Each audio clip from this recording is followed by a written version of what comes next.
नमस्ते दोस्तों, मेरा नाम है विक्रम और आज जिस वक्त मैं वीडियो रिकॉर्ड कर रहा हूँ उस वक्त जो गोल्ड के प्राइजेस है वो लगभग 1,03,000 रुपए है। एग्जैक्ट अगर आपको गोल्ड के प्राइजेस जानने हो तो मैं इस चैनल के ऊपर जो है शॉर्ट्स डालते रहता हूँ, जिसमें मैं आप लोगों को गोल्ड के एग्जैक्ट प्राइजेस जो है वो बताता हूँ। जो मार्केट रेट है वो चल रहा है वही मैं आप लोगों को बताने की कोशिश करता हूँ। आज की इस वीडियो में दोस्तों हम लोग बात करेंगे कि गोल्ड को हम लोग आने वाले 5 सालों के बाद में किस तरीके से देखते हैं, यानी कि गोल्ड के प्राइजेस हम लोगों को कहाँ तक जाते हुए जो है नजर आ सकते हैं। तो दोस्तों जब भी गोल्ड के प्राइसेस बढ़ते हैं तो हम लोगों को दो चीजें जो है कॉमनली देखने के लिए मिलती है या फिर सुनने के लिए मिलती है।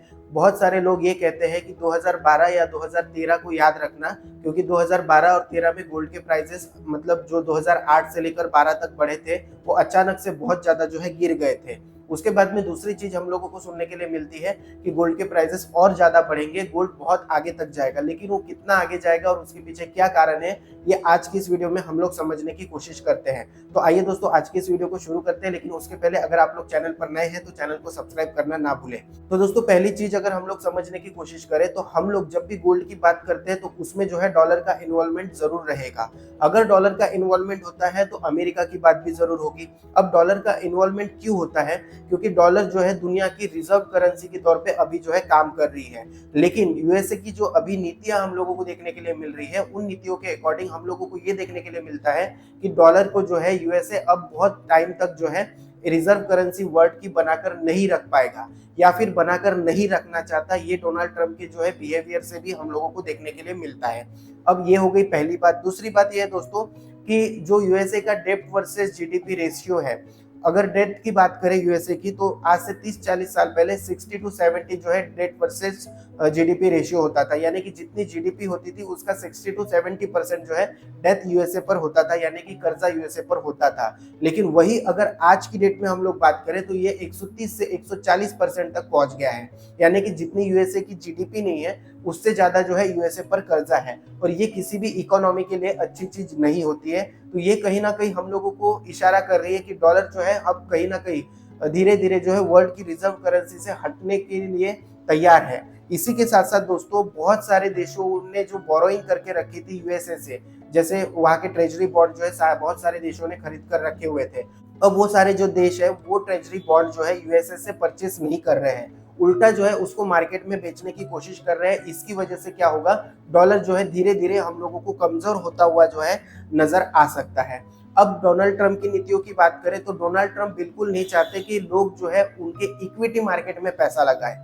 डोनाल्ड ट्रंप चाहते हैं कि लोग जो है उनके डॉलर में पैसा लगाए, और डॉलर में पैसा लगाए इन द सेंस मैन्युफैक्चरिंग में पैसा लगाए।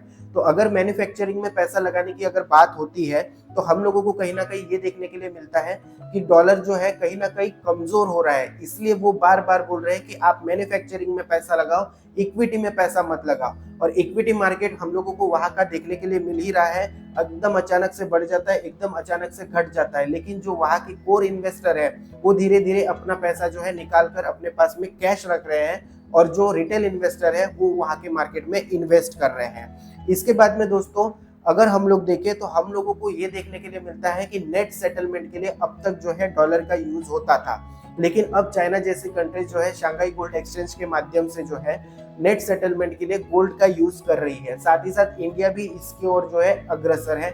इंडिया भी ये चाहता है कि हमारा जो भी सेटलमेंट होगा गोल्ड में होगा। जैसे हम रशिया के साथ में व्यापार कर रहे हैं, वो कहीं ना कहीं रुपीस उनके पास में बहुत ज्यादा इकट्ठा हो जाते हैं, तो फिर वो क्या करेंगे, कहीं ना कहीं हम इसको जो है गोल्ड में सेटल करने की जो है कोशिश करेंगे। और ऐसे ही सारी दुनिया की कंट्रीज मिलकर जो है डॉलर को दरकिनार करके जो है गोल्ड में नेट सेटलमेंट करने की कोशिश कर रही है।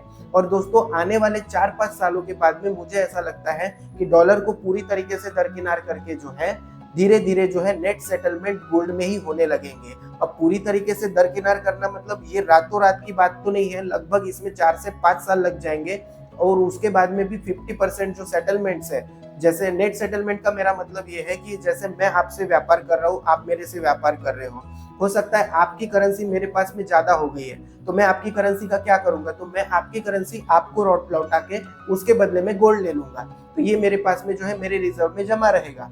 तो इसी को जो है नेट सेटलमेंट बोलते हैं। तो नेट सेटलमेंट के लिए कहीं ना कहीं जो है यूएसए को दरकिनार करके या फिर यूएस डॉलर को दरकिनार करके दुनिया भर की सारी कंट्रीज जो है गोल्ड का यूज करेगी, ऐसा मुझे लगता है। और इसके पीछे अगर मेन कारण हम लोग समझे तो वो है यूएसए की दादागिरी। यूएसए जब चाहे जो चाहे वो कर देता है। जैसे अभी आपको पता ही होगा इंडिया के ऊपर जो टैरिफ्स लगे हैं, कभी 20%, कभी 30%, कभी 40%, मनमाने तरीके से। पहले ये चाइना के साथ हो रहा था, अभी ये इंडिया के साथ में हो रहा है। तो कहीं ना कहीं जो है यूएसए अपनी जो है मनमानी करते रहता है। इस वजह से जो है सारी दुनिया की जो कंट्रीज है वो कहीं ना कहीं नेट सेटलमेंट के लिए गोल्ड का यूज करना जो है जरूरी समझ रही है। इसके बाद में अगर डॉलर जो है रिजर्व करेंसी से हटेगा तो कौन सी नई करेंसी जो है रिजर्व करेंसी बनेगी? तो देखिए दोस्तों, आज की डेट में अमेरिका के बाद में सबसे स्ट्रॉन्ग कंट्री जो है इकोनॉमिकली अगर हम लोगों को देखने के लिए मिलती है तो चाइना दिखती है।